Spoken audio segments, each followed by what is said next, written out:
السلام عليكم ورحمة الله وبركاته. الحمد لله رب العالمين، الصلاة والسلام على خاتم الأنبياء والمرسلين نبينا محمد وعلى آله وأصحابه أجمعين وعلى من تبعهم بإحسان إلى يوم الدين. أما بعد، فقد قال الله تبارك وتعالى: أعوذ بالله من الشيطان الرجيم من همزه ونفخه ونفسه. بسم الله الرحمن الرحيم. وما أمروا إلا ليعبدوا الله مخلصين له الدين. قال الله تبارك وتعالى في موضع آخر: إنما يعمر مساجد الله من آمن بالله واليوم الآخر وأقام الصلاة وإيتاء الزكاة إلى آخر الآية. قال رسول الله صلى الله عليه وسلم: بادروا بالأعمال شيئا. அளவற்ற அருளாளனும் நிகரற்ற பேரன்புடையவனுமாகிய எல்லாம் வல்ல அல்லாஹ்வை போற்றி புகழ்ந்து அவனது சாந்தியும் சமாதானமும் நம் அனைவர் மீதும் உண்டாவதாக. கண்ணியமிக்க சகோதரர்களே,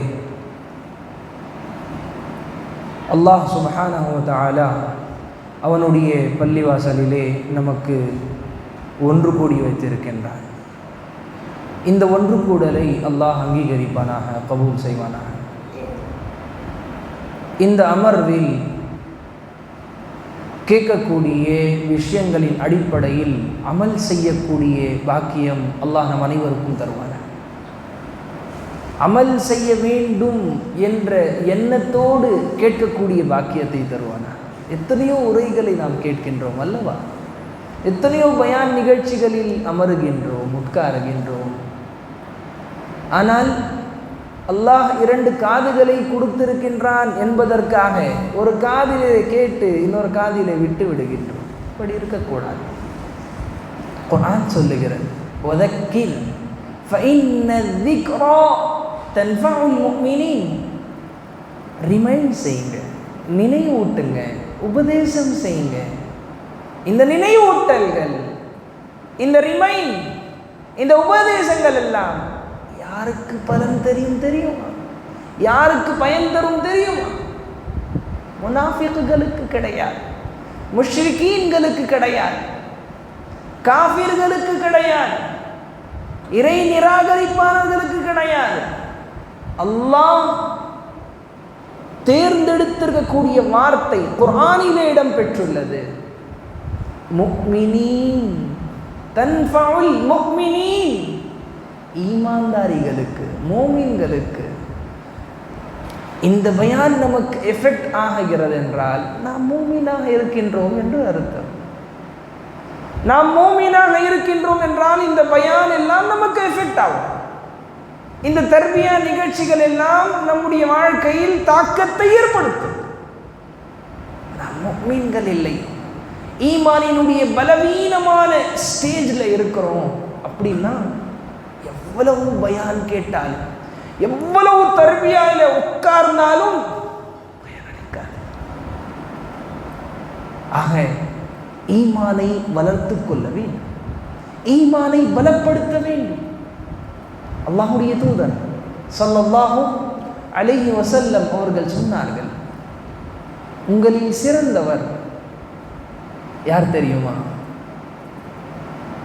பலமாக இருக்கும். خيركم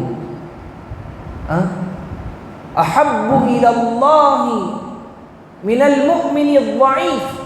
المؤمن القوي خير وأحب إلى الله من المؤمن الضعيف. பலவீனமான முஃமினை விட பலமான முஃமின் அல்லாஹ்விற்கு மிகவும் பிடித்தமானது.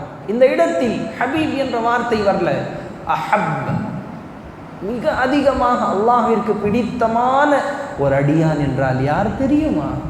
பலமாக இருக்கக்கூடிய. இந்த இடத்தில்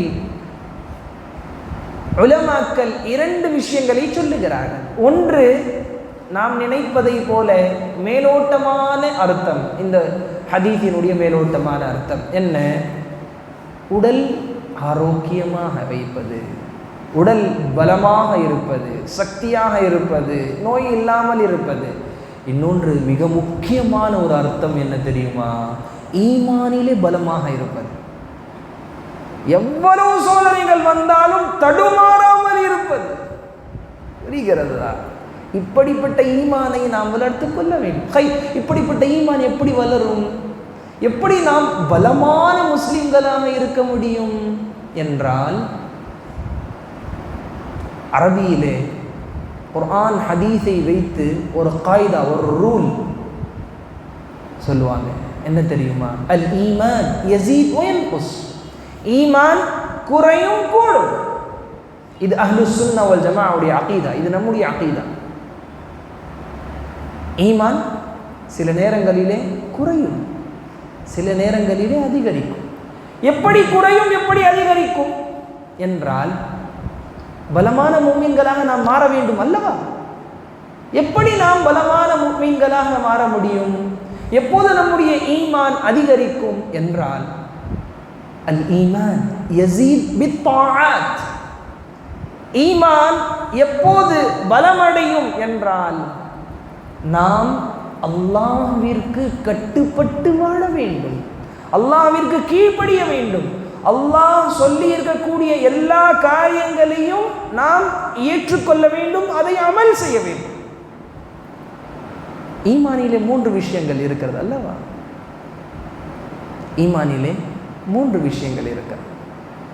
ஒன்று, ஈமானை சத்தியமாக நீங்கள் இஸ்லாத்தை ஏற்றுக்கொண்டிருக்கிறீர்கள், கலிமத்து தௌஹீத். இதை இக்ராரும் பில் லிசான், முதலில் நாவின் மூலமாக உச்சரிக்க வேண்டும். தஸ்தீகும் பில் ஜனான், உள்ளத்தில் இருந்து அதை ஏற்றுக்கொள்ள வேண்டும். வெறும் வாயால் சொல்லி இருக்கின்றோம், ஆனால் உள்ளத்தால் அதை ஏற்றுக்கொள்ளவில்லை என்றால் உண்மையான மூமினா, உண்மையான முஸ்லிமா? இல்லை. காஃபிரும் சொல்லிவிட்டு செல்வான் அல்லவா? லா இலாஹ இல்லல்லாஹ் சொல்வதற்கு எவ்வளவு நேரம் எடுக்கும்? 2 செகண்ட் எடுக்குமா? காஃபிரும் சொல்லுவான், உச்சரிப்பான். ஆனால் கண்டிஷன் என்ன தெரியுமா? உள்ளத்திலிருந்து ஏற்க வேண்டும். தஸ்தீகும் பில் ஜனான் வ அமலும் பில் ஜவாரிஹ். மூன்றாவது, செயல்களின் மூலம் வெளிப்படுத்த வேண்டும். இதிலே தான் உலமாக்கள் மிக முக்கியமான ஒரு விஷயத்தை சொல்லுகிறார்கள். இன்ஷா அல்லாஹ் நாம் சொல்லுவோம். நாம் இஸ்லாத்தை ஏற்றுக்கொண்டிருக்கின்றோம், ஈமானிலே இருக்கின்றோம், மோமினாக இருக்கின்றோம் என்றால் முதலிலே நாவின் மூலமாக உச்சரிக்க வேண்டும். இரண்டாவது, அதை கல்பு ரீதியாக உள்ளத்திலிருந்து அதை ஏற்றுக்கொள்ள வேண்டும். மூன்றாவதாக, நான் முஸ்லிம் தான் என்பதற்கு அமலிலே காண்பிக்க வேண்டும். அதற்கு ரியா இருக்கக்கூடாது. அமல்ல காண்பிக்கணும்னா ரியா இருக்கக்கூடாது. ரியானா என்ன? முகஸ்துதி. அமல் ரீதியாக செஞ்சு காமிக்கணும் அப்படின்னு சொல்லி சொல்றோம்னா அதுக்கு அர்த்தம் என்ன? இல்லை, முகஸ்துதி இல்லை, ரியா இல்லை, அல்லாஹ்வுக்காக செய்யணும். ஷேக் அவர்கள் இந்த சில நிறைய விஷயங்கள் உங்களுக்கு முன்னால் சொன்னார். ஈமானை நாம் பலப்படுத்த வேண்டும் என்றால் என்ன செய்ய வேண்டும்? அல் ஈமான் யஸீத் பித்தாஅத். எப்படி ஈமான் பலமாக மாறும் என்றால், அல்லாஹ்விற்கு கட்டுப்பட்டு வாழும்போது அல்லாஹ்வுடைய எல்லா செயல்கள், அல்லாஹ்வுடைய எல்லா கட்டளைகள், அது நமக்கு சிரமமாக இருந்தாலும் சரி, பாரமாக இருந்தாலும் சரி, கஷ்டமாக இருந்தாலும் சரி, நமக்கு எதிராக இருந்தாலும் சரி, அதை நான் கட்டுப்பட்டு வாழ்வேன், கட்டுப்பட்டு அமல் செய்வேன். சகோதரர்களே, நாம் யாருடைய அடியார்கள்? நிறைய பேர் வைக்கிறோம். அல்லாஹுடைய அஸ்மா வ சிஃபாத், அல்லாஹுடைய அழகிய பெயர்கள் இருக்கிறது.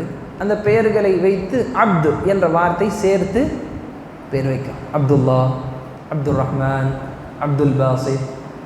இல்லை, அப்துல் ஷைத்தான் என்று எங்கேயாவது கேள்விப்பட்டிருக்கிறீர்களா? இப்படிப்பட்ட பெயர் கேள்விப்பட்டிருக்கிறீர்களா? யாராவது வைத்திருக்கிறார்களா? இல்லை. நாம் அல்லாஹ்வுடைய அடியார்கள் அல்லவா? ஷைத்தானுடைய அடியார்களா? இல்லையே. ஆக நாம் ஷைத்தானுக்கு அடியார், ஷைத்தானுக்கு அடிமை இல்லை. ஷைத்தான் உங்களுக்கு வழிகெடுப்பதற்காக அல்லாஹ்விடம் சேலஞ்ச் செய்து வந்திருக்கின்றான். யாரோடு மோதுகின்றான்? அல்லாஹ்விடம் சேலஞ்ச் செய்து வந்திருக்கின்றான். ஆக 24 மணி நேரம் 24/7 அவன் முயற்சி செய்வான் நரகத்திற்கு அழைத்து செல்வதற்காக. நாம் உஷாராக இருக்க வேண்டும். நாம் முஃமின்கள் அல்லவா, நாம் முஸ்லிம்கள் அல்லவா, நாம் உஷாராக இருக்க வேண்டும். ஹைர், ஈமான் அதிகரிக்கிறது நல்ல அமல்கள் செய்வதின் மூலம், அல்லாஹ்விற்கு கட்டுப்பட்டு வாழ்வதின் மூலம். ஹைர், சில நேரங்கள் ஈமான் குறையும். எப்படி? வயன்குஸு பில் மஆசி, தீமையான காரியங்கள் செய்யும் போது அல்லாஹ் எது தடுத்து வைத்திருக்கின்றானோ அந்த காரியங்கள் நாம் செய்யும் போது, உதாரணங்கள் சொல்ல தேவையில்லை, எது ஹராம் எது ஹலால் நீங்கள் அறிவீர்கள். ஹராமை நாம் செய்யும் போது நம்முடைய ஈமான் அதிகரிக்காது, குறையும். சகோதரர்களே, ஈமானை எப்போதும் பலப்படுத்துவதற்காக முயற்சி செய்ய வேண்டுமே தவிர ஈமானை பலவீனப்படுத்துவதற்காக எந்த காரியமும் நாம் செய்யக்கூடாது. இது முதலாவது செய்தி. இரண்டாவது, இந்த உலகத்தில் குறிப்பாக இந்த ஏரியாவில் எத்தனையோ மனிதர்கள் இருக்கிறார்கள், எத்தனையோ மக்கள் இருக்கிறார்கள். ஆனால் அல்லாஹ் சுப்ஹானஹு வ தஆலா அவனுடைய வீட்டினுடைய பணி செய்வதற்காக, நல்ல கவனிக்கும், அவனுடைய வீட்டினுடைய பணி செய்வதற்காக உங்களை தேர்ந்தெடுத்திருக்கின்றான். ஆக மற்றவர்களை விட இந்த பள்ளிவாசலுக்கு வரக்கூடிய முசல்லிக்களை விட நிர்வாகிகள் மிக கவனமாக இருக்க வேண்டும், மிக கவனமாக இருக்க வேண்டும். எல்லோருடைய பார்வை இருக்கும் உங்கள் மேல், எல்லோரும் பார்ப்பார்கள். உங்கள் மீது விமர்சனம் செய்வதற்காக வாய்ப்பை தேடிக்கொண்டே இருப்பார்கள், ஆனால் வாய்ப்பு தரக்கூடாது. அவர்கள் ஒரு 10 அமல்கள் செய்கிறார்கள் என்றால் நீங்கள் அவர்களை விட முன்னால் இருக்க வேண்டும், கூடுதலாக அமல் செய்ய வேண்டும். அல்லாஹ்வுடைய தூதர் ஸல்லல்லாஹு அலைஹி வஸல்லம் அவர்கள் ஒரு ஹதீஸிலே சொல்லுகிறார், பாதிரு பில் அஅமாலி ஷைஆ, அமல்கள் செய்வதில் முன்வாருங்கள், முந்திக் கொள்ளுங்கள். ஏன் தெரியுமா? ஃபித்னாவுடைய காலம் வந்து கொண்டிருக்கிறது. ஃபித்னாவுடைய காலகட்டத்தில் நாம் ஈமானை பலப்படுத்த வேண்டும் என்றால் நாம் என்ன செய்ய வேண்டும் தெரியுமா? அமல்கள் செய்து கொண்டே இருக்க வேண்டும். இன்னல்லதீன ஆமனு வ அமிலு ஸாலிஹாத், ஏராளமான இடங்களில் குர்ஆன் சொல்லுகிறது, ஈமான் கொண்டதற்கு பிறகு, இஸ்லாத்தை ஏற்றுக்கொண்டதற்கு பிறகு நாம் அமலே சாலிஹ் செய்ய வேண்டும், நல்ல அமல்கள் செய்ய வேண்டும். சகோதரர்களே, நாம் நல்ல அமல்கள் அதிகமாக செய்து கொண்டே இருக்க வேண்டும். நாம் இந்த அமல்கள் எல்லாம் செய்யும் போது 2 விஷயங்கள் மிக முக்கியமானது. சூரத்துல் கஹஃப் இன்று வெள்ளிக்கிழமை நிறைய பேர் ஓதியிருப்பார்கள். சூரத்துல் கஹஃபினுடைய கடைசி வசனம் என்ன? யாராவது சொல்வீங்களா? ஞாபகம் இருக்கா? ஃபமன் கான யர்ஜு லிகாஅ ரப்பிஹி ஃபல்யஅமல் அமலன் சாலிஹன் வலா யுஷ்ரிக் பிஇபாதத்தி ரப்பிஹி அஹதா. மிக முக்கியமான வசனம். இந்த வசனத்தினுடைய தஃப்சீரிலே உலமாக்கள் 2 விஷயங்களை சொல்லுகிறார். அல்லாஹ் நாம் செய்யக்கூடிய அமல் அங்கீகரிக்க வேண்டும், கபூல் செய்ய வேண்டும் என்றால் 2 நிபந்தனைகள் எளிமையாக இருக்கிறது, மனப்பாடம் செய்து கொள்ளுங்கள். இந்த 2 கண்டிஷன் என்ன தெரியுமா? ஐயகூன ஹாலிசன் ஐயகூன சாலிஹன். ஹாலிசன் சாலிஹன் மறந்துடக்கூடாது. சொல்லுங்க. ஹாலிஸ் என்றால் என்ன? உள்ள தூய்மையோடு செய்யப்படுகின்ற அமல், இஹ்லாஸ் லில்லாஹ், யாருக்காகவும் இல்லை, வெறும் அல்லாஹ்விற்காக மட்டும்தான். லில்லாஹி ஃபகத், அல்லாஹ் ஒருவன் மட்டும், அவனுக்காக மட்டும்தான், வேறு யாருக்காகவும் இல்லை. இப்படி நாம் செய்தோமேயானால் அந்த அமல் அல்லாஹ் அங்கீகரிப்பான். இல்லை என்றால் என்ன செய்வான் தெரியுமா? நம்முடைய நோக்கம், நம்முடைய நீயத், நம்முடைய நோக்கம், அந்த நீயத் இருக்கிறது, எண்ணம், அது அல்லாஹ்வை திருப்திப்படுத்துவதற்காக எண்ணம் இல்லை. மனிதர்களிடத்திலே பெயர் வாங்க வேண்டும், புகழ் வாங்க வேண்டும், மனிதர்கள் என்னை பாராட்ட வேண்டும். இந்த பள்ளிவாசலுக்கு வரக்கூடிய முசல்லீக்கள், நான் இந்த மஹல்லாவினுடைய நிர்வாகத்தில் இருக்கின்றேன், எல்லோரும் என்னை பாராட்ட வேண்டும். இவன் செய்யக்கூடிய அமல் நல்ல அமலாக இருக்கிறது, எல்லோரும் என்னை பாராட்ட வேண்டும். எல்லோரும் என்னை புகழ வேண்டும். மனிதர்களிடத்தில் பாராட்டை பெறுவதற்காக ஒருபோதும் அமல் செய்யக்கூடாது. இப்படி அமல் செய்தோமேயானால், முகஸ்துதி வந்து விட்டால், நம்முடைய அமலிலே இஹ்லாஸ் இல்லை என்றால் என்ன நடக்கும் தெரியுமா? இப்போது ஷேக் சொன்னார்கள் அல்லவா, அதற்கு கொஞ்சம் மாற்றமாக நான் ஒரு வார்த்தையை சொல்லுகிறேன் புரியும் வகையிலே. இனாகுரேஷன் தெரியும்ல, திறப்பு விழா, நரகத்தினுடைய திறப்பு விழா அல்லாஹ் நம்மை வைத்து செய்வான். இனாகுரேஷன் அல்லாஹ் நம்மை வைத்து செய்வான். யோசித்து பாருங்கள், நரகத்தினுடைய திறப்பு விழா நம்மை வைத்து அல்லாஹ் செய்ய வேண்டும் என்றால் இஹ்லாஸை விட்டு விடுங்கள், வேண்டாம். இல்லை, நரகம்லாம் என்னால் தாங்க முடியாது. மக்தப் மதரசா பசங்களுக்கு நாம் உதாரணம் சொல்வது என்ன தெரியுமா? மாச்சிஸ் பாக்ஸ் இருக்குல்ல, தீப்பெட்டி, அது பற்றி வச்சு எரிய வச்சு கையில் ஒரு நிமிஷம் வைங்க, நிற்க முடியாது.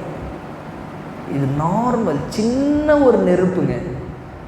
இதை விட 69 மடங்கு அதிகமாக இருக்குமே அந்த நரகம். அதிலே எப்படி நாம் உள்ளே செல்ல முடியும்?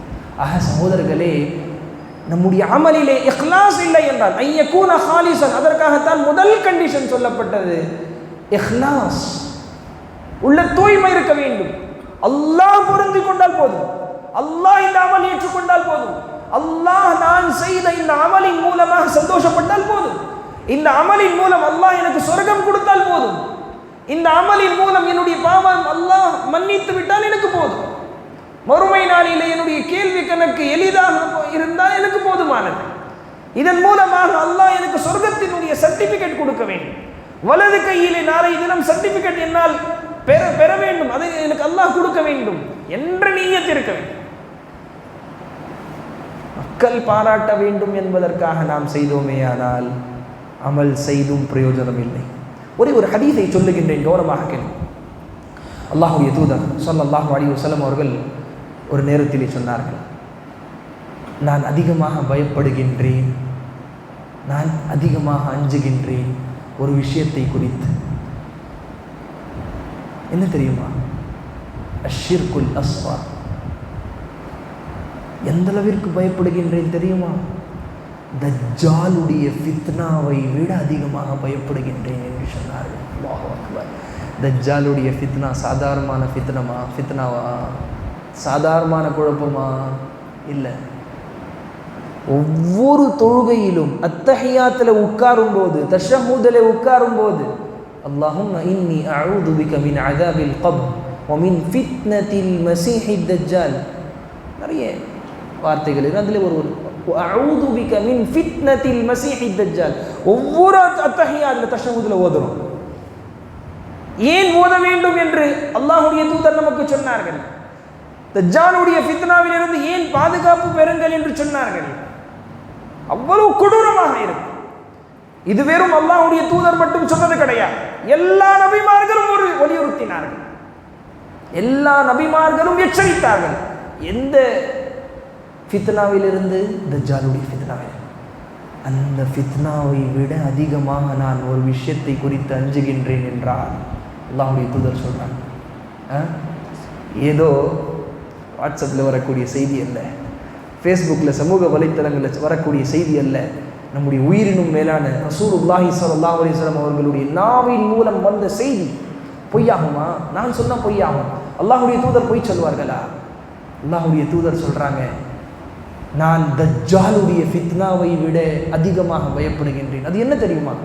அஷ்ஷிர்குல் அஸ்வார். அஷ்ஷிர்குல் அஸ்வார் என்றால் அர்ரியா, முகஸ்துதி. அஷ்ஷிர்குல் கஃபி, மறைமுகமான ஷிர்க். ஷிர்க்குக்கு எதிராக நம்ம தௌஹீதில் இருக்கிறோம், நம்ம தௌஹீதுடைய பிரச்சாரம் செய்கிறோம், காலங்காலமாக தௌஹீதில் இருக்கிறோம், வாய் சொல்கிறோம் இல்லை. ஆனால் அல்லாஹ்விற்கு தான் தெரியும் நம்மில் எத்துணை பேருடைய உள்ளத்தில் அஷ்ஷிர்குல் அஸ்கர் பதிந்திருக்கிறது என்று. அல்லாஹ் பாதுகாத்தவர்களை தவிர அஷ்ஷிர்குல் அக்பரிலிருந்து, பெரிய ஷிர்க்கிலிருந்து அல்ஹம்துலில்லாஹ் அல்லாஹ்வுடைய கிருபையால் நாம் பாதுகாப்பாக இருக்கின்றோம். சிலை வணங்குவது கிடையாது, அல்லாஹ்விற்கு இருக்கக்கூடிய சக்தி வேறு எவருக்கும் இருக்கிறது என்று நம்புவது கிடையாது. ஆனால் அஷ்ஷிர்குல் அஸ்கர் மறைந்திருக்கிறார். அல்லாஹ் பாதுகாக்கணும். சகோதரர்களே, எனவே தான் அல்லாஹ்வுடைய தூதர் ஸல்லல்லாஹு அலைஹி வஸல்லம் அவர்கள் சொன்னார்கள், அபூபக்கர் ரலியல்லாஹு அன்ஹு அவர்களுக்கு ஒரு முறை சொல்லிக் கொண்டிருக்கும் போது சொன்னார்கள், நான் ஷிர்கை குறித்து அதிகமாக பயப்படுகின்றேன், எங்கே உங்களுடைய வாழ்க்கையில் வந்து விடுமோ. அல்லாஹ்வுடைய தூதர், என்ன சொல்றீங்க? ஷிர்க்குக்காக இவ்வளவு தியாகங்களை செய்திருக்கின்றோம், குடும்பத்தை விட்டிருக்கின்றோம், உயிர் தியாகங்களை செய்திருக்கின்றோம், எதிரிகள் அவ்வளவு அடித்தார்கள், துன்புறுத்தினார்கள், சோதனைக்கு உள்ளாக்கப்பட்டோம், நாம எல்லாமே அல்லாஹ்விற்காக பொருந்தி கொண்டோம், ஷிர்கை விட்டுவிட்டோம். 360 சிலைகள் காபத்துல்லாஹ்விற்கு வைக்கப்பட்டிருந்தது, அது எல்லாம் நாம் விட்டுவிட்டு அல்லாஹ் ஒருவன் மட்டும்தான் வணங்குவதற்கு தகுதியானவன் என்று ஏற்றுக்கொண்டோம். நம்முடைய வாழ்க்கையில் ஷிர்க் வருமா என்று சொன்னார்கள். எப்படி தெரியுமா? அல்லாஹ்வுடைய தூதர் ஒரு உதாரணம் சொல்றாங்க. ஒரு எறும்பு நடந்து செல்கிறது என்றால் நமக்கு தெரியுமா? இங்கிலிருந்து ஒரு எறும்பு நடந்து போகுது, தெரியுமா? தெரியாது. சத்தம் வருமா? சத்தம் வராது. ஒரு பைக் போகுது, ஒரு கார் போகுது, ஒரு லாரி போகுதுன்னா அதனுடைய சத்தம் நமக்கு கேட்கும். வீட்டில் உள்ளே உட்காந்துட்டே நம்ம சொல்லலாம் எந்த வண்டி போகுதுன்னு சொல்லி. ஆனால் அல்லாஹ்வுடைய தூதர் சொன்னார்கள், எறும்பு எப்படி லேசாக செல்கிறதோ அப்படி ஷிர்க் உங்களுடைய வாழ்க்கையில் வந்துவிடும் என்று சொன்னார். அந்த ஷிர்க்கிலிருந்து நீங்கள் உங்களை பாதுகாப்பாக வைக்க வேண்டும் என்றால் ஒரு துஆவை ஓத வேண்டும். அபூபக்கர் ரலியல்லாஹு அன்ஹு அவர்களுக்கு கற்றுக் கொடுத்தார்கள். சுப்ஹானல்லாஹ். அந்த துஆ மனப்பாடம் நான் சொல்ல மாட்டேன், நீங்கள் தான் தேடு. தெரிஞ்சிருக்கிறதா அல்ஹம்துலில்லாஹ் தினந்தோறும் ஓதுங்க, இல்லைன்னா தேடி பாருங்க. ஹைர். ஆக சகோதரர்களே, ரியாவிலிருந்து நாம் நம்மை பாதுகாப்பது மிகப்பெரிய கடமை என்பதை நாம் உணர வேண்டும். ரியா ஒருபோதும் வந்துவிடக்கூடாது. தஜ்ஜாலுடைய ஃபித்னாவை விட மிக கொடுமையானது, கொடூரமானது. இரண்டாவது, யாரெல்லாம் ரியாவோடு செயல்படுகிறார்களோ, பிறரிடத்தில் பாராட்டை பெற வேண்டும் என்பதற்காக நிர்வாகத்தில் இருக்கக்கூடிய பணிகளை செய்கிறார்களோ, பள்ளிவாசலுடைய பணிகள் செய்கிறார்களோ, அது எந்த பணியாக இருந்தாலும் சரி, அல்லாஹ் நம்மை வைத்துதான் நரகத்தினுடைய இனாகிரேஷன் செய்வான் என்பதை மறந்து விடாதீர்கள்.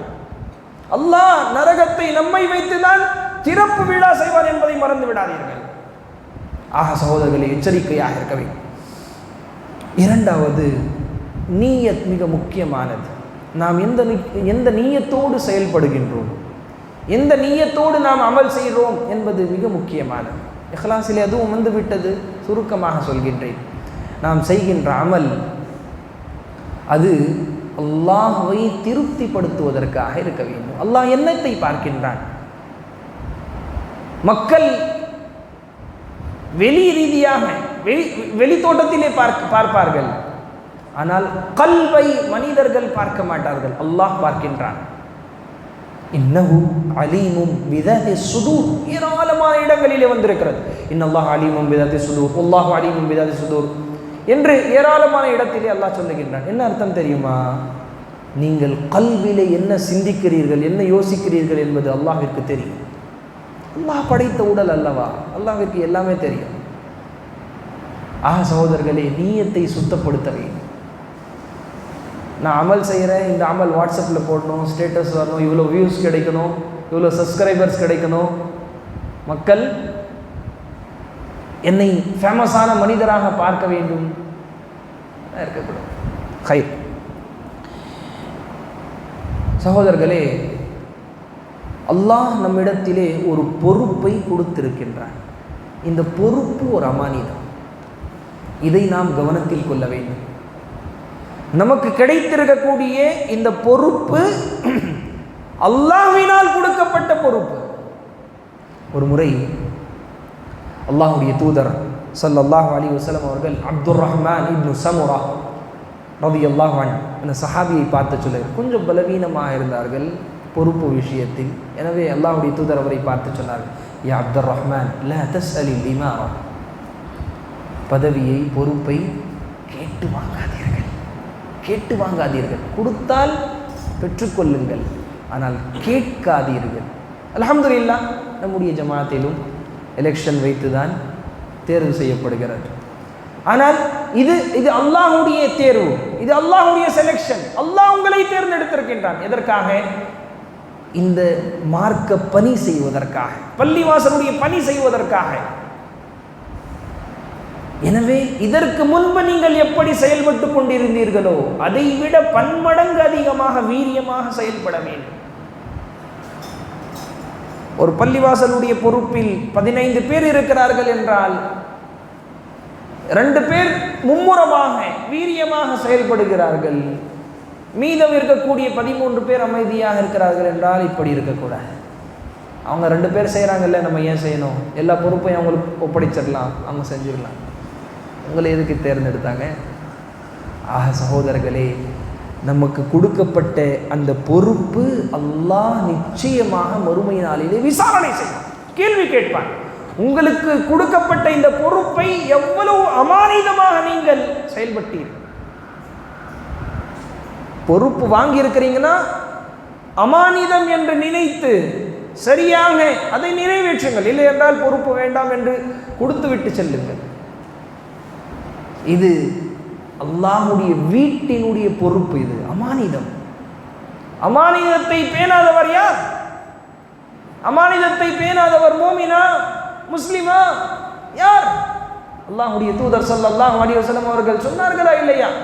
முனாஃபிகினுடைய 3 அடையாளங்கள். இதா ஹத்தஸ கதப வ இதா துமின ஹான. சுப்ஹானல்லாஹ். அமானிதத்தை பேணாதவர் அவன் முனாஃபிக். நாம் முனாஃபிகாக கூடாது. இந்த பொறுப்பை வாங்குவதற்கு முன்பு மோமினாக இருந்தோம், முஸ்லீமாக இருந்தோம். பொறுப்பு வாங்கியதற்கு பிறகு முனாஃபிக்களாக மாறக்கூடாது. புரியுதா? நாம் மூமின்களாக இருப்பதற்கு முயற்சி செய்ய வேண்டும். சகோதரர்களே, என்னென்ன பொறுப்புகள், என்னென்ன வேலைகள் இருக்கிறது, என்னை விட நீங்கள் அதிகமாக அறிவீர்கள். உங்களுக்கென்று சில பொறுப்புகள் கொடுக்கப்பட்டிருக்கும். அந்த பொறுப்பை சரியாக அமானிதத்தோடு நிறைவேற்ற வேண்டும். அதை அந்த துறை சார்ந்த நபர்களை கேட்டு தெரிந்து கொள்ள வேண்டும், தெரியவில்லை என்றால். ஆக அதனுடைய ஹக்கை முழுமையாக நிறைவேற்ற வேண்டும். 10% செஞ்சிட்டோம், 90% செய்யல, திருப்தியாக இருக்கிறாங்க. இப்படி இருக்கக்கூடாது. 100% நான் இந்த பள்ளிவாசலுக்காக, இந்த மார்க்கத்திற்காக என்னுடைய நேரத்தை நான் கொடுப்பேன், அதற்காக உழைப்பேன், அதற்காக பாடுபடுவேன். இந்த இஸ்லாமிய மார்க்கத்தை மக்கள் மத்தியிலே கொண்டு செல்வதற்காக நான் முழு முயற்சி செய்வேன் என்று இருக்க வேண்டும். ஆஹா சகோதரர்களே, இந்த விஷயத்தை நாம் நினைவில் கொள்ள வேண்டும். இன்னொரு விஷயம், பள்ளிவாசலோடு மக்களுக்கு அதிகமாக தொடர்பை ஏற்படுத்த வேண்டும். இந்த விஷயம் சொல்வதற்கு முன்பு ஒரு விஷயம் என்ன தெரியுமா? நாம் செய்ய வேண்டிய பணியிலேயே கொஞ்சம் அலட்சியம் இருக்கிறது. நாம் மற்றவர்களை, யாரெல்லாம் பள்ளிவாசலுக்கு வராமல் இருக்கிறார்களோ அவர்கள் அழைப்பதற்கு முன்பு நாம் சரியாக இருக்கின்றோமா? பள்ளிவாசலுடைய பொறுப்பாளிகளாக இருக்கின்றோம், நிர்வாகிகளாக இருக்கின்றோம். ஆனால் நாமே ஃபஜ்ருடைய தொழுகையை மிஸ் பண்ணுறோம். நாமே ஃபஜ்ருடைய தொழுகையை தொழுவது கிடையாது. அல்லாஹ்வுடைய தூதர் என்ன சொன்னார்கள்? 2 தொழுகைகள் முனாஃபிக்குகளுக்கு பாரமாக இருக்கும், சிரமமாக இருக்கும், கஷ்டமாக இருக்கும். இஷாவுடைய தொழுகையும் ஃபஜ்ருடைய தொழுகையும். ஒருவேளை நமக்கும் இஷாவுடைய தொழுகையும் ஃபஜ்ருடைய தொழுகையும் கொஞ்சம் சிரமமாக தெரிகிறது என்றால் நம்முடைய உள்ளத்தில் நிஃபாக் இருக்கிறது, நயவஞ்சகம் இருக்கிறது என்ற அர்த்தம். ஆக சகோதரர்களே, நாம் தொழுகை விஷயத்தில் சரியாக இருக்க வேண்டும். உமர் ரலியல்லாஹு அன்ஹு அவர்கள் அவர்களுடைய பணியாளர்கள், அவர்களிடத்திலே வேலை பார்க்கக்கூடியவர்களுக்கு கடிதம் எழுதி சொல்லுவார்கள். என்ன தெரியுமா? உங்களுக்கு கொடுக்கப்பட்டிருக்கக்கூடிய வேலை நீங்கள் சரியாக செய்வதற்கு முன்பு அல்லாஹ்வுடைய கட்டளை இருக்கிறது அல்லவா, தொழுகையை நீங்கள் சரியாக தொழுங்கள் என்று சொன்னார்கள். தொழுகை விஷயத்தில் சரியாக இருங்கள் என்று சொன்னார்கள். ஏன் தெரியுமா? அதற்கு பிறகு உமர் ரலியல்லாஹு அன்ஹு அவர்கள் சொல்றாங்க, எவன் ஒருவன் தொழுகை விஷயத்தில் சரியாக இருக்கின்றானோ, தொழுகையை பாதுகாக்கின்றானோ, அவன் இஸ்லாத்தினுடைய எல்லா சட்டதிட்டங்களையும் பாதுகாப்பான், எல்லா நேரங்களையும் அவன் சரியாக இருப்பான்.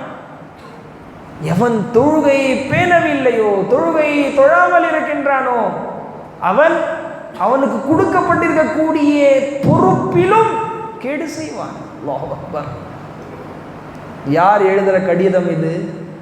உமர் ரலியல்லாஹு அன்ஹு. ஆக சகோதரர்களே, தொழுகை விஷயத்தில் நாம் சரியாக இருக்க வேண்டும். ஆரம்பத்தில் சொன்னோம் அல்லவா, மக்களுடைய பார்வை நம் மீது கொஞ்சம் அதிகமாக இருக்கும். ஆக நாம் அவர்களுக்கு வாய்ப்பு தரக்கூடாது. நாம் அல்லாஹ்விற்காக செயல்படக்கூடியவர்கள், அல்லாஹ்விற்காக எல்லா அமல்களையும் செய்யக்கூடியவர்கள், அல்லாஹ்விடம் நன்மையை எதிர்பார்க்கக்கூடியவர்கள். எனவே நாம் அல்லாஹ்வை திருப்திப்படுத்துவதற்காக, சந்தோஷப்படுத்துவதற்காக அமல் செய்ய வேண்டும். மக்கள் என்னை பாராட்ட வேண்டும், மக்கள் என்னை புகழ வேண்டும், இவர் சரியாக தொழுகைக்கு வருகிறார் என்று சொல்ல வேண்டும் என்பதற்காக மக்களுக்காக தொழக்கூடாது, அல்லாஹ்விற்காக தொழ. இதே போன்று மக்களுக்கு, அதாவது இந்த மஹல்லாவிலே இருக்கக்கூடிய முசல்லீக்களுக்கு, முஸ்லிம்களுக்கு பள்ளிவாசலோடு தொடர்பு படுத்த வேண்டும். அவர்கள் தொழுகைக்கு வராமல் இருக்கிறார்கள் என்றால் அவர்களுக்கு தொழுகைக்கு வருமாறு கட்டளையிட வேண்டும், சொல்ல வேண்டும். ஆலிம் இருக்கிறாங்க, இமாம் இருக்கிறாங்க, அவங்க தான் செய்யணும்னு சொல்லி இல்லை. பள்ளிவாசலுடைய பொறுப்பில் இருக்கின்றோம் என்றால் நம் மீதும் கூட கடமை இது.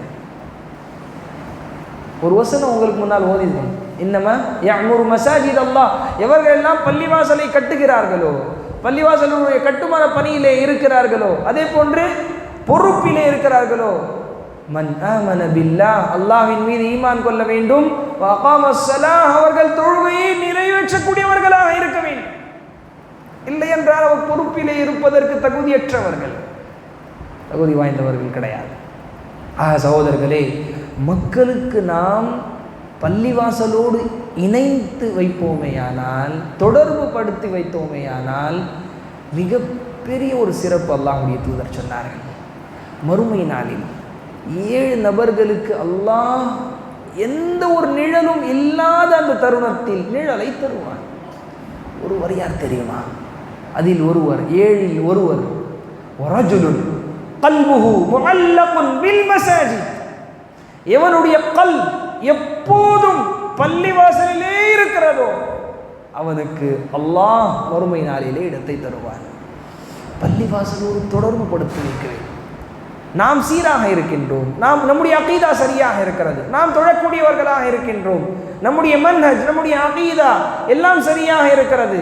மக்கள் பிதாத்திலே இருக்கிறார்கள், அனாச்சாரத்திலே இருக்கிறார்கள், வழிகேட்டிலே இருக்கிறார்கள், ஷிர்க் செய்து கொண்டிருக்கிறார்கள் என்றால் அவர்களுக்கு நாம் சொல்வதை விட அவர்களுக்கு கொண்டு வந்து உலமாக்களுடைய சபையிலே உட்கார வைத்தோமேயானால் இங்கிலிருந்து ஒரு சேஞ்சஸ் வரும், ஒரு ரெவல்யூஷன் வரும். சகோதரர்களே, நீங்கள் சொல்வதை விட உலமாக்கள் குர்ஆனிலிருந்து ஹதீஸிலிருந்து ஆதாரத்தோடு எடுத்து சொல்லும் போது அதனுடைய எஃபெக்ட் வேற மாதிரி இருக்கும். சகோதரர்களே, அந்த பணியும் நாம் செய்ய வேண்டும். இதே போன்று 2 செய்திகளை சொல்லிவிட்டு நாம் நிறைவு செய்கிறோம். நாம் எப்போதும் மறுமை சிந்தனை உள்ளவர்களாக இருக்க வேண்டும். மரண சிந்தனை, மறுமையினுடைய சிந்தனை எப்போதும் நம்மிடத்திலே இருக்க வேண்டும், எப்போதும் இருக்க வேண்டும். மரண சிந்தனை இல்லை என்றால் நமக்கு கொடுக்கப்பட்டிருக்கக்கூடிய அந்த பொறுப்பிலே நாம் அமானிதத்தோடு செயல்பட மாட்டோம். அல்லாஹ்விடத்தில் பதில் சொல்ல வேண்டும் என்ற சிந்தனை இல்லை என்றால் நம்முடைய தக்வா, இறையச்சம் சரியாக இருக்காது. அல்லாஹ்விற்கு பயப்பட மாட்டோம், எல்லா ஹராமான காரியம் செய்வதற்கும் துணிந்து விடும். அலி ரலியல்லாஹு அன்ஹு ஒரு விஷயத்தை சொல்றாங்க, அவருடைய வசியத் என்று எடுத்துக்கொள்ளுங்கள். என்ன சொன்னார்கள் தெரியுமா? அல்ஹம்துலில்லாஹ், எவ்வளவு சிறந்த ஒரு விஷயத்தை அலி ரலியல்லாஹு அவர்கள் சொன்னார்கள் என்பதை பாருங்கள். இர்தஹலத்தி துன்யா முத்பிரத்தன், உலகம் பின்னோக்கி சென்று கொண்டிருக்கிறார். வர்தஹலத்தில் ஆகிரத்து முக்பிலத்தன், மறுமை நாள் முன்னோக்கி வந்து கொண்டிருக்கிறது. வலிகுல்லின் மின்ஹா பனூன், இது இரண்டுக்கும் பிள்ளைகள் இருக்கின்றன. மறுமைக்காக வாழக்கூடியவர்களும் இருக்கிறார்கள், இந்த உலகத்திற்காக வாழக்கூடிய பிள்ளைகளும் இந்த உலகத்தில் இருக்கிறார்கள். வலிகுல்லின் மின்ஹா பனூன் ஃபகூனு மின் அப்னாஇல் ஆகிரா. நீங்கள் எப்படி இருக்க வேண்டும் தெரியுமா? மறுமையினுடைய பிள்ளைகளாக நீங்கள் இருக்க வேண்டும். மறுமைக்காக வாழக்கூடியவர்களாக நீங்கள் இருக்க வேண்டும். நீங்கள் செலுத்துகின்ற அந்த உழைப்பு, அந்த காசு, அந்த பணம், அந்த டைம் எல்லாவற்றும் அல்லாஹ்விடத்திலே கூலியை பெற வேண்டும் என்பதற்காக இருக்க வேண்டும். அல்லாஹ்வுடைய திரு பொருத்தத்திற்காக இருக்க வேண்டும். அல்லாஹ் சந்தோஷம் அடைய வேண்டும் என்பதற்காக இருக்க வேண்டும். அல்லாஹ் எனக்கு சொர்க்கம் கொடுக்க வேண்டும் என்பதற்காக இருக்க வேண்டும். வலா தகூனு மின் அப்னாஇ துன்யா, நீங்கள் இந்த உலகத்தினுடைய பிள்ளைகளாக ஆகாதீர்கள், இருக்காதீர்கள் என்று சொன்னார். இந்த உலகத்திற்காக வாழக்கூடியவர்களாக நீங்கள் இருக்காதீர்கள். நீங்கள் முஸ்லிம்கள், நீங்கள் முஃமின்கள், நீங்கள் அல்லாஹ்விற்காக வாழ வேண்டும். உங்களுடைய நஃப்ஸிற்காக வாழ்வதை விட அல்லாஹ்விற்காக உங்களுடைய வாழ்க்கையை நீங்கள் அர்ப்பணிக்க வேண்டும், தியாகம் செய்ய வேண்டும். இந்த உலகத்தில் நமக்கு கொடுக்கப்பட்டிருக்கக்கூடிய இந்த வாழ்க்கையை, அதாவது அல்லாஹ்வுடைய தூதர் ஒரு ஹதீஸிலே சொல்லுவார்கள் அல்லவா, இந்த உம்மத்தினுடைய வயது 60க்கும் 70க்கும் நடுவில் இருக்கிறது என்று. அந்த அளவிற்கு கூட இன்று மக்கள் வாழ்வது கிடையாது அல்ல. அந்த அந்த பிரச்சனை, சுகரு, பிபி, ஹார்ட் அட்டாக், என்னென்னவோ பிரச்சனை வருது. 40 வயசில், 50 வயசில், 30 வயசில் இறந்து போகக்கூடிய காட்சிகள் நம்ம. மௌத் எப்போது வேண்டுமானாலும் வரும், ஆனால் நாம் அதற்காக தயாராக இருக்க வேண்டும். மௌத் எப்போது வேண்டுமானாலும் வரும். கொஞ்சம் கூட அவகாசம் கிடைக்காது. அந்த நேரம் வந்ததற்கு பிறகு அவகாசம் கிடைக்காது. அதற்காகத்தான் அலி ரலியல்லாஹு அன்ஹு அவர்கள் சொல்லுகிறார்கள், வலா தகூனு மின் அப்னாஇ துன்யா, நீங்கள் இந்த உலகத்தினுடைய பிள்ளைகளாக இருக்காதீர்கள் என்று சொன்னதற்கு பிறகு ஏன் இப்படி சொல்றாங்க தெரியுமா? ஃபஇன்னல் யௌம அமல் வலா ஹிசாப். என்ன சொல்றாங்க? இன்றைய நாள் உங்களால் அமல் செய்ய முடியும், விசாரணை இல்லை, கேள்வி கணக்கு இல்லை. இப்போ அல்லாஹ் கேட்குறானா, ஏன் தொழுல? யாராவது ஒருத்தர் வந்து ஃபஜ்ருடைய தொழுகை மிஸ் பண்ணியிருப்பாங்க. அல்லாஹ் இப்போது உங்களுக்கு விசாரணை செய்கிறானா? தூங்குவதற்கு முன்னாடி ஏன் ஃபஜர் தொழுல அப்படின்னு சொல்லி அல்லாஹ் விசாரிக்கிறானா? இப்போ இந்த நேரத்தில் இல்லை. இப்போது உங்களால் அமல் செய்ய முடியும், ஆனால் விசாரணை இல்லை. வகதின் ஹிசாப் வலா அமல், நாளை தினம் வெறும் விசாரணை தான், அமல் செய்ய முடியாது. எவ்வளவு நீங்கள் அழுதாலும், எவ்வளவு புலம்பினாலும், எவ்வளவு கெஞ்சி கதறினாலும் அமல் செய்வதற்கு வாய்ப்பு கிடைக்காது. இப்போது வாய்ப்பு இருக்கிறது சகோதரர்களே, மும்முரமாக செயல்படுங்கள், முன்வாருங்கள். எல்லா பணிகளையும் அல்லாஹ்வுடைய திருப்பொருத்தத்திற்காக அதை ஏற்றுக்கொள்ளுங்கள், சந்தோஷமடையுங்கள். அல்லாஹ் உங்களை தேர்ந்தெடுத்திருக்கின்றான். எத்தனையோ பேர் வராங்க பள்ளிவாசலுக்கு, அவங்களுக்கெல்லாம் இந்த பொறுப்பு கிடைக்கல. உங்களுக்கு கிடைச்சிருக்கிறது என்றால் இது அல்லாஹ்வுடைய செலக்ஷன். அல்லாஹ் உங்களை தேர்ந்தெடுத்திருக்கின்றான் என்றால் அல்லாஹ் உங்களை விரும்புகின்றான், நேசிக்கின்றான். உங்களுக்கு சொர்க்கத்திலே உயர்ந்த இடத்தை கொடுக்க வேண்டும் என்று அல்லாஹ் நினைத்திருக்கின்றான். ஆக நமக்கு கிடைத்திருக்கக்கூடிய பொறுப்பை அமானிதமாக கருதி மும்முரமாக செயல்பட வேண்டும், சந்தோஷமாக செயல்பட வேண்டும். மனக்கசப்புகள் வரலாம், விமர்சனம் செய்வார்கள், பல விஷயங்களை உங்களுக்கு எதிராக பேசுவார்கள். அதுவெல்லாம் பொருட்படுத்தக்கூடாது.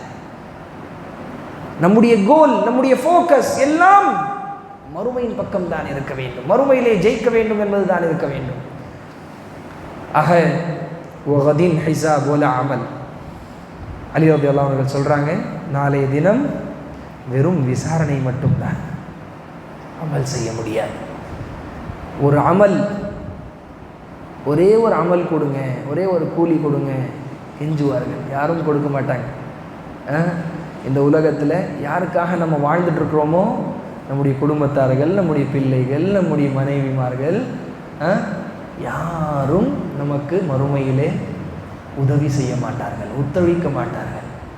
இறந்து விட்டாலும், எந்த வீட்டை நாம் அவ்வளவு சிரமப்பட்டு கஷ்டப்பட்டு கட்டினோமோ, நாம் இறந்து விட்டால் ஒரு நாளைக்கு அதிகமாக அந்த வீட்டில் கூட வைக்க மாட்டாங்க. எவ்வளவு சீக்கிரம் இறந்த உடனே கேட்கக்கூடிய கேள்வி என்ன? எப்போ ஜனாசா, எப்போ எடுக்கிறீங்க? இப்படித்தான் கேட்கப்படும். ஆக சகோதரர்களே, நாம் அமல் செய்வதில் நம்முடைய வீரியத்தை காண்பிக்க வேண்டும். அதிகமாக அமல் செய்ய வேண்டும் என்ற சிந்தனை இருக்க வேண்டும். 2 விஷயங்களை சொல்லிவிட்டு நாம் நிறைவு செய்கின்றோம். நாம் செய்யக்கூடிய அமல் செய்ததற்கு பிறகு அந்த அமல் அல்லாஹ் ஏற்றுக்கொள்ள வேண்டும் என்ற நீயத் இருக்க வேண்டும். அதை குறித்து கவலைப்பட வேண்டும். பாருங்கள், சூரத்துல் பக்ராவிலே நமக்கு ஒரு உதாரணம் கிடைக்கிறது. وَإِذْ يَرْفَعُ إِبْرَاهِيمُ الْقَوَاعِدَ مِنَ الْبَيْتِ وَإِسْمَاعِيلُ இப்ராஹிம் அலைஹிஸ்ஸலாம் அவர்களும் இஸ்மாயில் அலைஹிஸ்ஸலாம் அவர்களும் கஅபத்துல்லாஹை கட்டியதற்கு பிறகு அல்லாஹ்விடம் கையேந்து பிரார்த்தனை செய்கிறார்கள். அவர்கள் செய்திருக்கக்கூடிய பணி எப்படிப்பட்ட பணி தெரியுமா? மகத்தான பணி. பள்ளிவாசலை கட்டியிருக்கிறார்கள். அதை நோக்கித்தான் இன்று உலக மக்கள் அனைவரும் கிப்லாவாக ஏற்றுக்கொண்டு அதை நோக்கித்தான் தொழுது கொண்டிருக்கிறார்கள். சுப்ஹானல்லாஹ். அவர்கள் அந்த அமல் அல்லாஹ் ஏற்றுக்கொள்ள வேண்டும் என்று பிரார்த்தனை செய்யாமல் இருந்தாலும் அல்லாஹ் ஏற்றுக்கொள்வான். அவ்வளவு மகத்தான ஒரு பணி செய்திருக்கக்கூடியவர்கள் இஹ்லாஸோடு தான் செய்திருப்பார்கள். நபிமார்கள் அவர்கள் அல்லாஹ்வை திருப்திப்படுத்த வேண்டும் என்ற நோக்கத்தோடு தான் செயல்பட்டு இருப்பார்கள். அவ்வளவு சரியாக மும்முரமாக சரியாக அந்த அமல் செய்ததற்கு பிறகும் நான் செய்த இந்த அமல் அல்லாஹ் ஏற்றுக்கொள்ள வேண்டும், அங்கீகரிக்க வேண்டும் என்பதற்காக கவலைப்படுகிறார்கள் என்றால் எவ்வளவு மிகப்பெரிய விஷயம் அல்லவா? அல்லாஹ்விடம் துஆ செய்யலாம். ரப்பனா தகப்பல் மின்னா இன்னக அன்தஸ் ஸமீஉல் அலீம். இறைவா, நாம் செய்யக்கூடிய இந்த அமல் நீ அங்கீகரிப்பாயாக, கபூல் செய்வாயாக. நாம் அனைவரும் துஆ செய்ய வேண்டும். அது எந்த வேலையாக இருந்தாலும் சரி, எந்த அமலாக இருந்தாலும் சரி, அந்த அமல் செய்ததற்கு பிறகு அந்த அமல் அல்லாஹ் ஏற்றுக்கொள்ள வேண்டும் என்று கவலை இருக்க வேண்டும். அந்த அமல் அல்லாஹ் ஏற்றுக்கொள்ள வேண்டும் என்பதற்காக துஆவும் செய்ய வேண்டும். பாருங்கள், அல்லாஹ்வுடைய தூதர் ஸல்லல்லாஹு அலைஹி வஸல்லம் அவர்கள் குர்பானி செய்கிறாங்க. குர்பானி கொடுத்ததற்கு பிறகு அந்த நேரத்திலே துஆ ஓதுறாங்க. அல்லாஹும்ம தகப்பல் மின்னி ஒமின் உம்மதி முஹம்மது ஒமின் ஆலி முஹம்மத். யா அல்லாஹ், இந்த குர்பானியை நீ என் சார்பாகவும் என்னுடைய குடும்பத்தினுடைய சார்பாகவும் என்னுடைய உம்மத்தினுடைய சார்பாகவும் நீ ஏற்றுக்கொள்வாயா. யார் ஓதுறதுங்க? அல்லாஹ்வுடைய தூதர் செய்திருக்கக்கூடிய அந்த அமல் அல்லாஹ் நிராகரிப்பானா? எடுத்து வீசுவானா? கூலி கொடுக்க மாட்டானா? அல்லாஹ்வுடைய தூதர் அந்த அளவிற்கு கவலைப்படுகிறார்கள் என்றால் நாம் செய்கின்ற இந்த அமல், ஏதோ சின்ன சின்ன அமல்கள் நம்ம செய்கிறோம், அதுவும் அல்லாஹ் அங்கீகரிக்காமல் இருந்தால் எப்படி இருக்கும்? நமக்கு அதனுடைய கூலி கூட கிடைக்கலன்னா எப்படி இருக்கும்? ஆக சகோதரர்களே, அமலை அல்லாஹ் ஏற்றுக்கொள்ள வேண்டும் என்பதற்காக கவலைப்பட வேண்டும். இது ஒரு விஷயம். இரண்டாவது கடைசி ஒரு செய்தி என்ன தெரியுமா? நாம் செய்யக்கூடிய அந்த அமல், நாம் செய்யக்கூடிய இந்த அமல் யாருடைய கண்ணும் படக்கூடாது என்பதற்காக துஆ செய். ஒன்று, நாம் செய்யக்கூடிய அமல் அல்லாஹ் ஏற்றுக்கொள்ள வேண்டும் என்பது. இரண்டாவது, நான் செய்யக்கூடிய இந்த செயல் மக்கள் பார்த்து கண் வைத்து விடக்கூடாது. சஹீஹ் புகாரியில் வரக்கூடிய ஹதீஸ், அல் ஐனு ஹக்குன், கண் திஷ்டி என்பது ஹக், சத்தியமானது, உண்மை. அது இன்று சில பேர் அதை நிராகரிக்கிறார்கள், எதிர்க்கிறார்கள். அந்த சப்ஜெக்டுக்குள்ள நம்ம போல. ஆனால் அஹ்லுஸ் சுன்னah வல் ஜமாஅவுடைய அகீதா, நம்முடைய நிலைப்பாடு என்ன தெரியுமா? கந்திஷ்டி இருக்கிறது. அதற்காகத்தான் அல்லாஹ்வுடைய தூதர் பல நேரங்களிலே பல துஆக்களை நமக்கு கற்றுக் கொடுத்தார்கள். அதில் ஒரு துஆ என்ன தெரியுமா? அஊது பிகலிமாத்தில்லாஹி தாம்மா மின் குல்லி ஷைத்தானின் வஹாம்மா ومن كل عين لام عين. இதுதான் கந்திஷ்டி. துஆ மனப்பாடம் இல்லை என்றால் மனப்பாடம் செய்யுங்கள். நாம் செயல்பட்டு கொண்டே இருப்போம். யாராவது கண் வைத்து விட்டார்கள் என்றால் நம்மால் அமல் செய்ய முடியாது, செயல்பட முடியாது, நாம் பின்வாங்கி விடுவோம்.